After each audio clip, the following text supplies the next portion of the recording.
Imagine you are a police officer. You catch a terrorist who confesses that he has planted a bomb somewhere in your city, but he refuses to reveal the location. As a police officer, you try various methods to find out where the bomb is. First, you try to ask him nicely, but he doesn't respond to gentle words. Then you start to rough him up a bit, but he still doesn't talk. Finally, you resort to torturing him, yet he remains silent. Then a diabolical idea pops into your head. You find out that this terrorist has a young child, and despite being a ruthless terrorist, he is quite sensitive about his child. You realize that if you torture his child, the terrorist won't be able to hold out any longer and will tell you the location of the bomb. This way, you could save hundreds of lives. But would you torture an innocent child to achieve this? Yes, it's a tough question, I admit. But for some philosophers, the answer is quite clear. They choose to torture the child. Yes, torturing an innocent child is a bad act, but isn't it worse for hundreds of people to die from the bomb? When comparing these two situations, isn't the option that benefits humanity more obvious?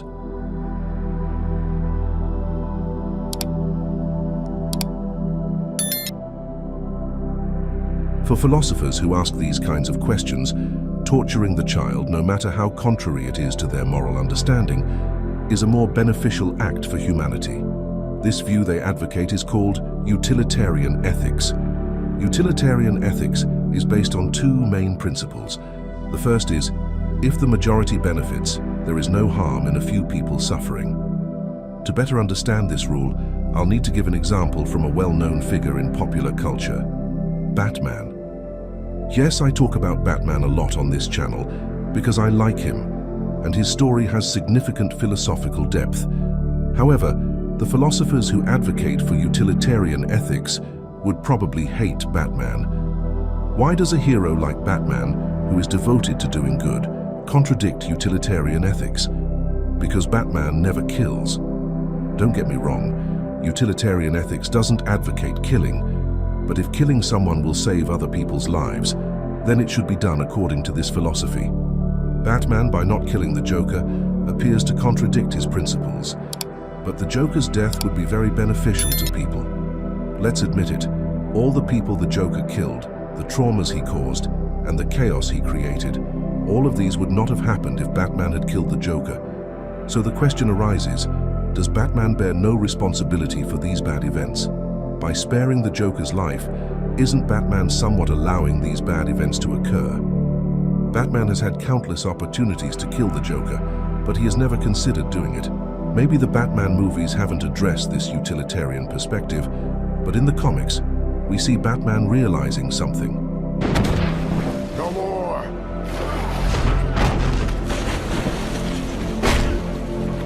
All the people I've murdered, by letting you live. The second principle of utilitarian ethics is that the action that benefits the most people is the best action. So what exactly is meant by good here?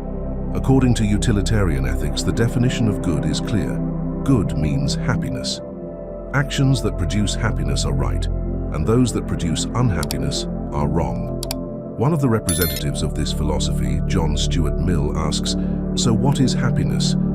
Another representative of this philosophy, Jeremy Bentham, defines happiness as the absence of pain and the presence of pleasure. The further away one is from pain and the closer one is to pleasure, the happier they are. The aim of utilitarian ethics is to make as many people as possible happy, and does not shy away from making some people unhappy to achieve this goal.